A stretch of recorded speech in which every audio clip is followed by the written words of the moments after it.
Assalamualaikum warahmatullahi wabarakatuh.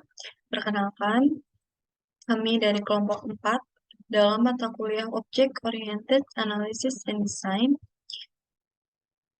dari kelas TIF RP 21B CNS.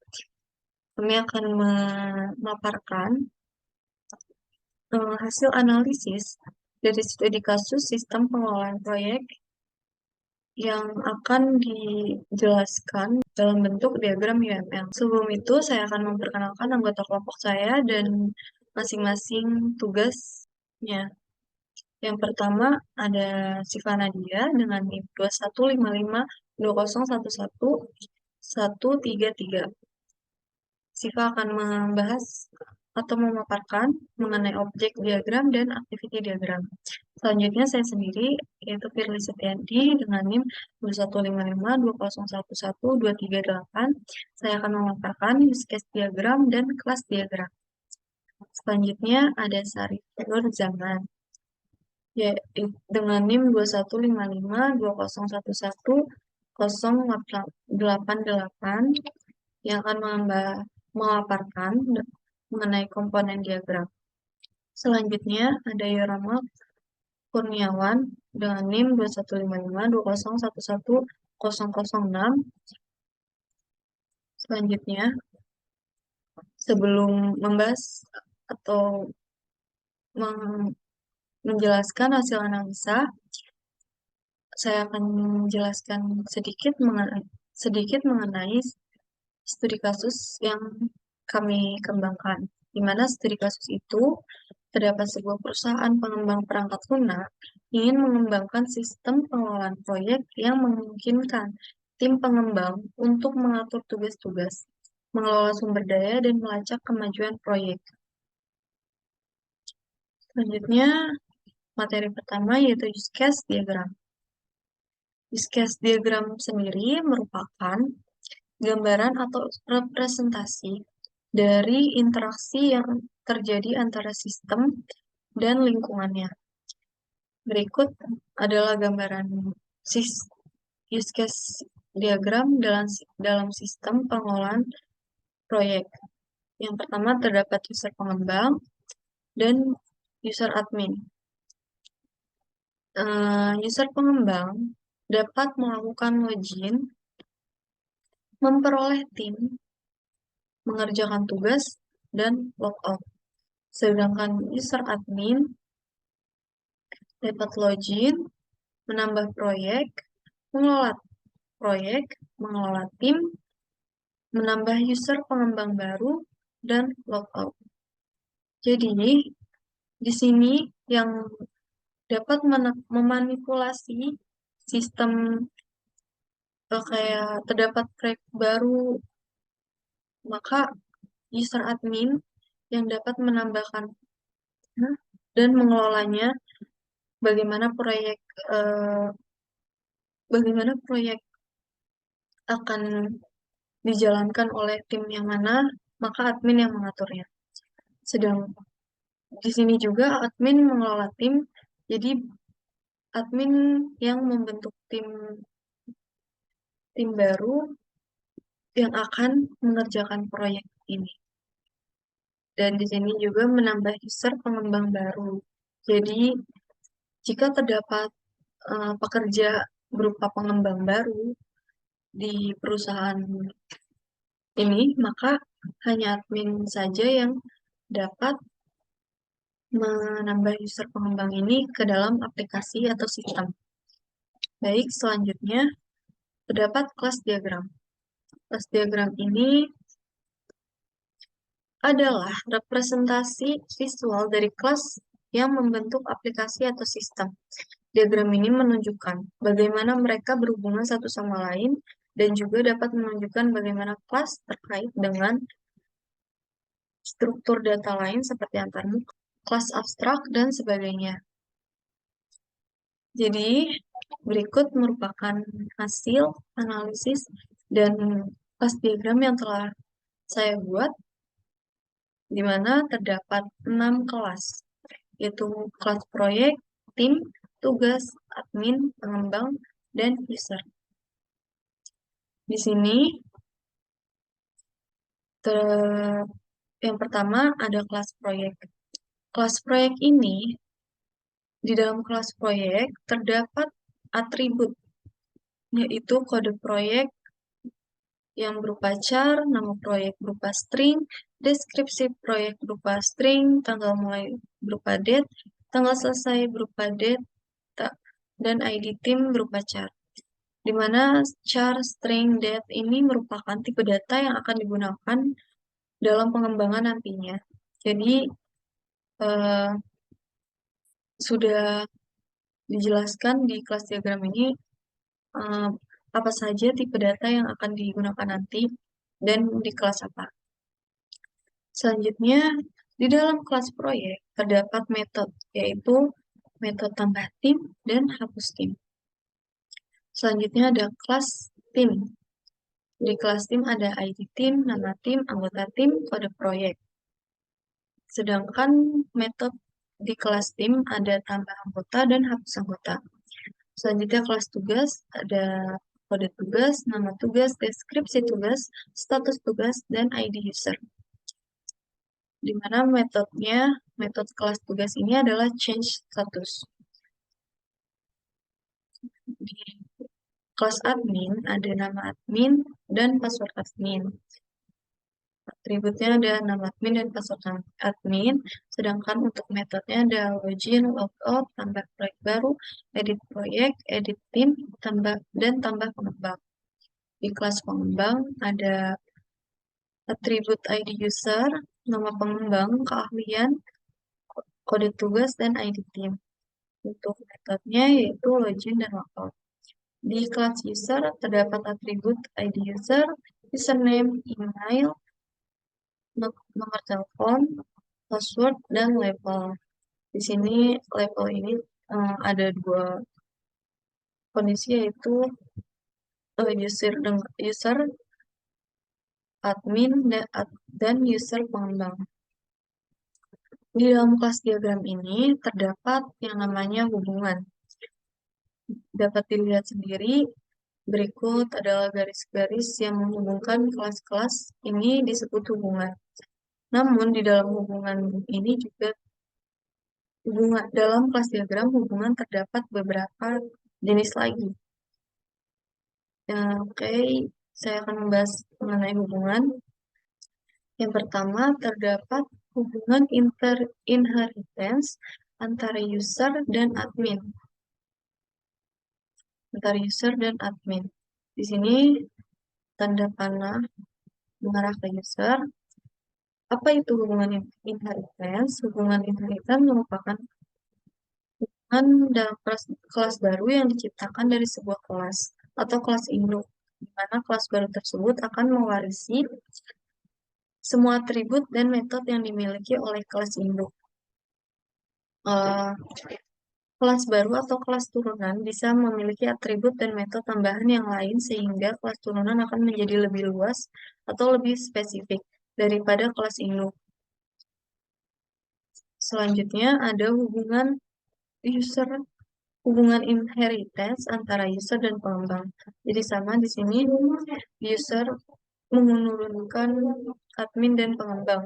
Selanjutnya ada hubungan asosiasi antara admin dan pengembang. Di sini garis ini merupakan jenis hubungan asosiasi. Hubungan asosiasi sendiri merupakan hubungan yang bersifat struktural.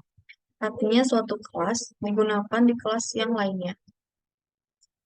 Jadi dalam hubungan ini juga terdapat tanda plus 1 yang menandakan 1, sedangkan plus 0 titik-titik bintang itu menandakan beberapa. Jadi 0 ke selanjutnya jadi beberapa. Jadi hubungan asosiasi antara admin dan pengembang ini dapat dikatakan hubungan satu admin dapat menambah beberapa pengembang. Selanjutnya ada hubungan asosiasi antara admin dan tim. Di sini, garis ini, di mana satu admin dapat mengedit beberapa tim. Selanjutnya ada hubungan asosiasi antara admin dan proyek. Sini, di mana satu admin dapat mengedit beberapa proyek. Hubungan berikutnya adalah hubungan agregasi antara proyek dan tim. Di sini tanda panahnya beda lagi, tanda penghubungnya hubungan disebut hubungan agregasi. Hubungan agregasi itu merupakan hubungan di mana kelas yang satu merupakan bagian dari kelas yang lain, namun kedua kelas ini bisa berdiri sendiri. Gitu. Jadi dapat disebut hubungan ini, hubungan satu proyek memiliki satu tim, satu ke satu. Selanjutnya ada hubungan asosiasi antara tim dan pengembang, di mana satu tim memiliki beberapa pengembang. Selanjutnya hubungan asosiasi antara tim dan tugas. Tim dan tugas ini asosiasi. Di mana satu tim memiliki beberapa tugas. Satu tim memiliki beberapa tugas. Lalu hubungan asosiasi antara pengembang dan tugas. Sini ada garis asosiasi lagi, di mana satu pengembang dapat bekerja pada beberapa tugas. Baik, sekian materi yang dapat saya sampaikan. Selanjutnya saya akan serahkan kepada rekan kelompok saya. Baik, selanjutnya yaitu activity diagram. Nah, activity diagram itu diagram yang dapat memodelkan proses-proses yang terjadi pada sebuah sistem. Activity diagram dibuat berdasarkan dari sebuah use case, menggambarkan proses bisnis dan urutan aktivitas dalam sebuah proses. Pada studi kasus yang kami dapatkan, berikut activity diagramnya. Yang pertama, dari bagian admin, mengelola tim, menambahkan proyek, kemudian ke bagian pengembang, mendapatkan tim, dan mengajukan tugas proyek. Nah, titik hitam di bagian admin ini, tandanya sih sebelum mulai, dan titik hitam di bagian pengembang itu artinya sistem selesai. Selanjutnya, objek diagram. Objek diagram adalah diagram yang memberikan gambaran struktur model sebuah sistem dalam kurun waktu tertentu. Diagram objek yang berasal dari diagram kelas hingga diagram objek tergantung pada diagram kelas. Berikut objek diagram dari sistem yang kami buat. Nah, terdapat 9 objek dari semua kelas. Maksudnya ini objek proyek 1 dari kelas proyek, objek tim 1 dari kelas tim, objek tugas 1 dan tugas 2 dari kelas tugas, objek admin 1 dari kelas admin, objek pengembang 1 dan pengembang 2 dari kelas pengembang, dan yang terakhir objek user 1 dan user 2, ini maksudnya user 2 dari kelas user.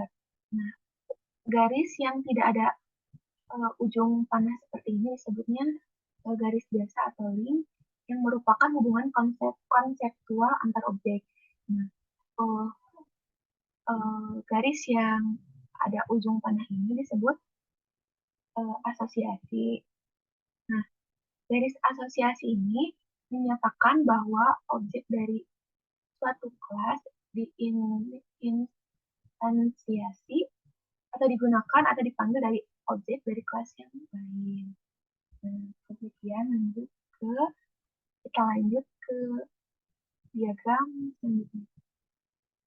Baik, perkenalkan nama saya Said Nur Jaman. Di sini saya akan menjelaskan tentang komponen diagram. Nah, untuk yang pertama itu ada di tengah ada page dengan nama package antar muka pengguna aplikasi desktop. Lalu di dalamnya mempunyai sebuah komponen antar muka pengguna aplikasi desktop. Lalu untuk ke sebelah kiri itu ada sebuah garis atau sebuah relasi eh, yang sepadan dengan relasi interface yang lainnya yang terhubung dengan page case modul pengaturan tugas. Nah, di komponen modul pengaturan tugas tersebut terhubung terhubung dengan garis putus-putus dengan nama tugas, deskripsi tugas, dan status tugas. Lalu untuk ke sebelah kanannya itu ada page case modul pelacakan kemajuan. Nah, untuk komponen modul pelacakan kemajuan tersebut juga terhubung melalui proyek eh, dengan proyek 1 dan juga tim 1. Lalu untuk page case terakhir ya untuk relasi ke bawahnya yaitu ada page case modul manajemen sumber daya. Di dalam page case modul manajemen sumber daya tersebut terdapat beberapa komponen juga, yaitu ada komponen modul manajemen sumber daya yang eh, terhubung dengan pengembang 1 dan pengembang 2. Nah, untuk lingkaran di garis yang tidak terputus itu biasa disebut sebagai interface antarpaguna atau relasinya. Lalu untuk garis putus-putusnya biasa kita sebut dengan sebuah kelas menggunakan kelas yang lain. Paling cukup sekian dari saya. Baik, demikian presentasi dari kami. Semoga bermanfaat dan sebelumnya mohon maaf apabila terdapat kesalahan kata dan penyampaian yang kurang baik. Dan terima kasih atas waktu dan tempat yang telah diberikan. Sekian, terima kasih. Wassalamualaikum warahmatullahi wabarakatuh.